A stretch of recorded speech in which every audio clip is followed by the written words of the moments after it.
Yo, what is good, y'all? It's your boy.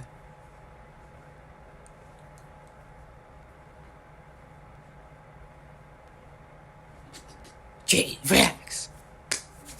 And today, we're back with the spookies. You know, last time I watched something spooky, it was like the last week of October, and it's November something. So yeah, I think it's like second week of November.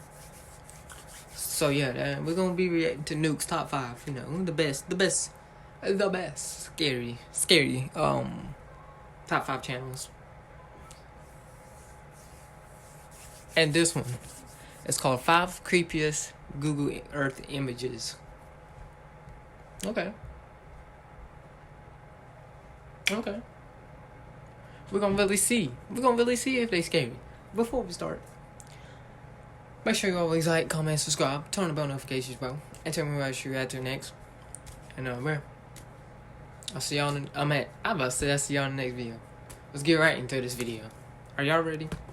Cause I'm ready for the spookies. Let's go. So what we got here today? What Nukes got cooking up for us?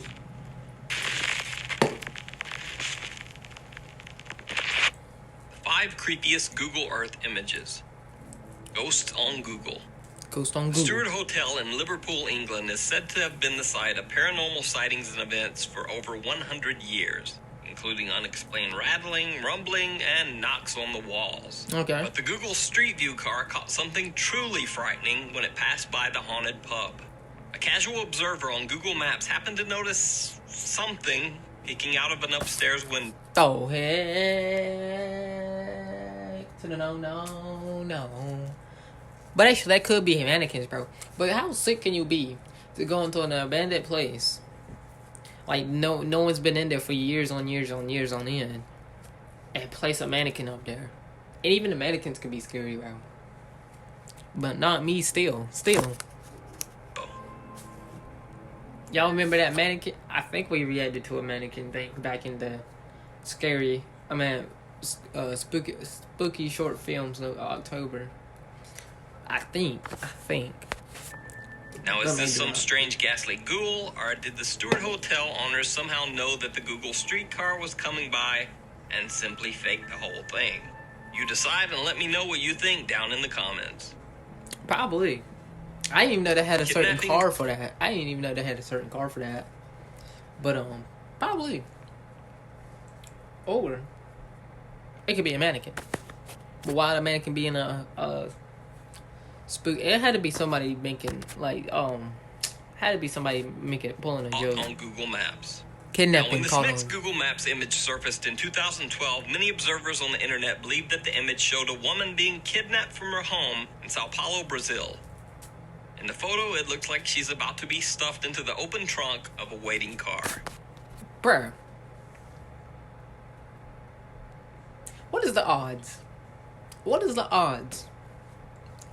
that you catch a kidnapping happening on Google Maps?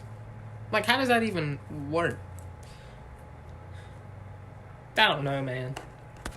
The kidnap theory was partially fueled by the fact that kidnappings are very common in Brazil, and in Sao Paulo in particular. However, none of the legions of internet investigators could find any information about the photo or what happened to the woman. Find them. Now, if we put on our own internet detective cap and look at a Google Maps picture from a year later, we can see that a car that looks very similar to the one in the picture is again parked on the same street. Mm-hmm. This would seem to indicate that the car belongs to a resident of one of the nearby buildings. Now, while it's possible that the woman could have been kidnapped by a neighbor, it seems unlikely. And even though the bald man in the photo seems to be treating the woman very roughly at first glance, if you take a close look, she still hasn't bothered to drop her cigarette. So, just like everyone else, I personally don't know what to think on this one. Let me know what you think is happening in this photo down in the comments. I don't know, because, actually, since he said that, that probably wasn't a kidnapping. Since he said that. But you never know, man. You never know. Crime caught on Google Maps. A 14-year-old boy in Holland reported to police that he had been violently knocked from his bicycle by two young men who then stole the bike, his cell phone, and his wallet. The police investigated the crime, but had no real leads to follow up on. Okay. That is, until 6 months later when the boy happened to be looking around Google Maps Street View and actually found pictures of himself riding his bike down a nearby street. The Google Street View car had actually taken a picture right before the crime occurred. Sure enough, the two young men who had stolen the boy's bike could be seen following right behind him. Bro, what is the odds of this stuff happening? What is the odds that the Google truck car... That's a truck car. Google truck van. No. What is it? The Google truck. The Google Maps truck. What is the odds that the Google Map truck finds like crime committed? Like crime committed. Did they know? Did they stop and help? I don't know. The boy contacted local police, and I also then thought it was a contacted helicopter. Google, and received an unblurred copy of the photo. The police immediately recognized the two men as twin brothers who had been jailed for previous thefts in the neighborhood. The two were arrested for aggravated assault and robbery. That's why you don't bike by yourself, man. Town of Dolls. Oh, In Japan, there's a small... Heck to the no. Heck to the no. Get up on out of there. Get up on out of there.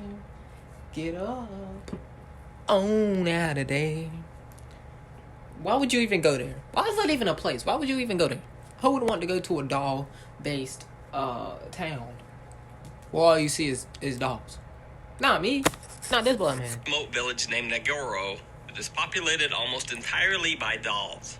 The town once had a population of hundreds of people, but as each person died or moved away, local doll maker Ayano Tsukimi took on the task of replacing each missing villager with a doll in their likeness. Oh. These days, the town of Nagoro is almost deserted, except for hundreds of dolls. Oh, so like every time somebody dies, he makes a doll for them of their choosing. Okay. I still kind of creepy, bro. I don't know why would you want to do that. By using Google Maps Street View feature, you can actually take a tour through the doll-lined streets of the isolated village of Nagoro and see all of its creepy little stuffed inhabitants. Nagoro. What did he just say? Of hundreds of people, but as each person died or moved away, local doll maker Ayano Tsukimi took on the task of replacing each missing villager with a doll in their likeness. These days, the town of Nagoro is almost deserted, except for hundreds of dolls that fill the buildings and line the streets. Not me. By using Google Maps Street View feature, you can actually take a tour through the doll-lined streets of the isolated village of Nagoro and see all of its creepy little stuffed inhabitants. UVB 76. What? UVB 76 is a very bizarre shortwave radio station that has been broadcasting for over 44 years. Hey. The odd station simply emits a sequence of buzzes 24 hours a day, 7 days a week. For almost 25 years of UVB 76 existence, that's pretty much all the strange shortwave station did. Buzz repeatedly in an odd rhythm.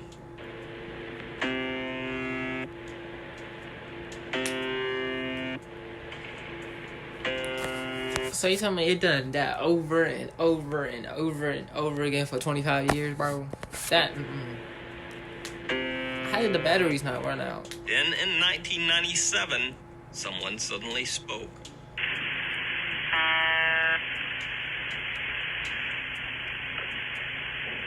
УЗП-76. УЗП-76. 93 882. It was a man's voice speaking in Russian.